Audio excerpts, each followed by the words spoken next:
আসসালামু আলাইকুম ভিউয়ার্স, আজকে আমি আপনাদেরকে গরুর তিল্লি করে দেখাবো। তিল্লিটা আমি গরম পানি দিয়ে ধুয়ে এখানে টুকরো টুকরো করে নিয়েছি। এখানে 300 গ্রাম তিল্লি আছে। 300 গ্রাম তিল্লির জন্য আমি এক বাটি পেঁয়াজ কুচি নিয়েছি, একটা টমেটো কুচি, 2 টেবিল চামচ আদা রসুন বাটা, 1 টেবিল চামচ মরিচের গুঁড়া, 1 টেবিল চামচ হলুদের গুঁড়া, 1 টেবিল চামচ জিরার গুঁড়া, 1 টেবিল চামচ ধনিয়ার গুঁড়া। এখানে আমি কিছু মশলা বেটে নিয়েছি। এখানে এলাচি, দারচিনি, জিরা, তেজপাতা এগুলো আমি পেস্ট করে নিয়েছি।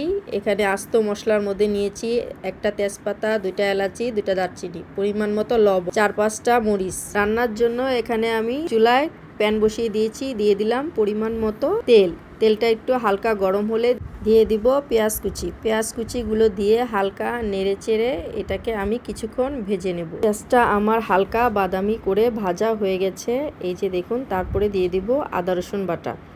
আদা রসুন বাটাটা পেঁয়াজের সাথে ভেজে নিলে কাঁচা স্মেলটা আসে না, তাই পেঁয়াজটার সাথে আমি আদা রসুন বাটাটা ভালো করে ভেজে নিচ্ছি কিছুক্ষণ। ভেজে নেওয়ার পরে এখন দিয়ে দিব আস্ত মশলাগুলো। দিয়ে দিলাম তেজপাতা, দারচিনি, এলাচি দিয়ে তারপর আবার একটু পেঁয়াজটাকে ভেজে নিচ্ছি। সুন্দর করে ভেজে নিলাম। ভেজে নেওয়ার পর এখন আমি দিয়ে দিলাম টমেটো কুচি। টমেটো কুচিগুলো দিয়ে আরও ভালো করে ভাজা ভাজা করে নিচ্ছি, যাতে পেঁয়াজটা একটু হালকা নরম হয়ে যায়। তারপর একটু ঢেকে দেব। ঢেকে টমেটোটা একটু সিদ্ধ হওয়ার জন্য অপেক্ষা করব। এখন উঠে আমি আবারও এটাকে ভালো করে নেড়েচেড়ে দিয়ে দিলাম একটু পানি।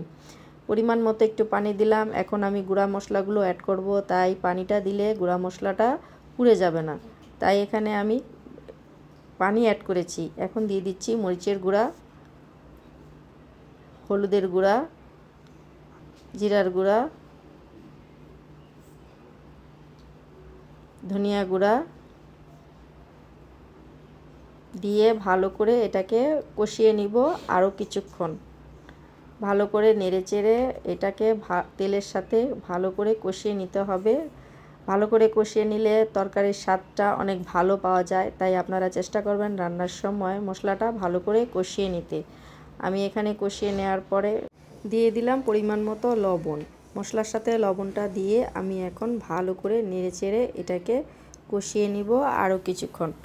ভালো করে কষিয়ে নিচ্ছি। দিয়ে দিব পরিমাণ মতো পানি। ঢেকে দেওয়ার পরে আবার এখন আমার তেলটা উপরে উঠে এসছে সুন্দর করে মশলার থেকে। আর একটু নেড়েচেড়ে দিয়ে দিব বাটা মশলা আধা চা চামচ। আধা চা চামচ বাটা মশলা দিয়ে আমি আরও ভালো করে মশলাটাকে কিছুক্ষণ কষিয়ে নেব। এখন আমি দিয়ে দিব এখানে গরুর তিল্লিগুলো।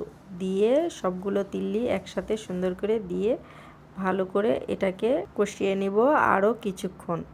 নেড়েচেড়ে ভালো করে এটাকে কষিয়ে নিচ্ছি। তিল্লিটা আমার ভালো করে নেড়েচেড়ে মিশিয়ে কষিয়ে নেওয়া হয়ে গেছে। এখন এটাকে ঢেকে দেব কিছুক্ষণের জন্য।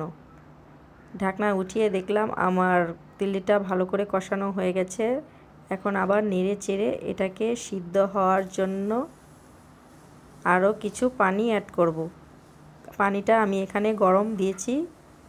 গরম পানি অ্যাড করলে তরকারির স্বাদটা পারফেক্ট থাকে, তাই আপনারা অবশ্যই এটা গরম পানি ব্যবহার করবেন। পানি দিয়ে তারপরে এখন দিয়ে দিব কাঁচামরিচ। কাঁচামরিচগুলো দিয়ে আমি ঢেকে দেব সিদ্ধ হওয়া পর্যন্ত। এই যে দেখুন আমার তরকারিটা প্রায় হয়ে এসছে, সুন্দর ঝোলটা ঘন হয়ে এসছে, তেলটাও উঠে এসছে, খুব সুন্দরভাবে হয়ে গেছে। এই যে দেখুন, এখন পরিবেশন করে ফিরে আসছি। তৈরি হয়ে গেল আমার মজাদার তিল্লি ভুনা। আমার রেসিপিটি যদি ফলো করেন তাহলে পারফেক্টভাবে তিল্লি ভুনাটা করতে পারবেন। আমার রেসিপিটি যদি ভালো লেগে থাকে তাহলে লাইক, কমেন্ট এবং শেয়ার করতে ভুলবেন না। আর আমার চ্যানেলটি অবশ্যই সাবস্ক্রাইব করবেন। যারা সাবস্ক্রাইব করেছেন তাদেরকে অসংখ্য ধন্যবাদ।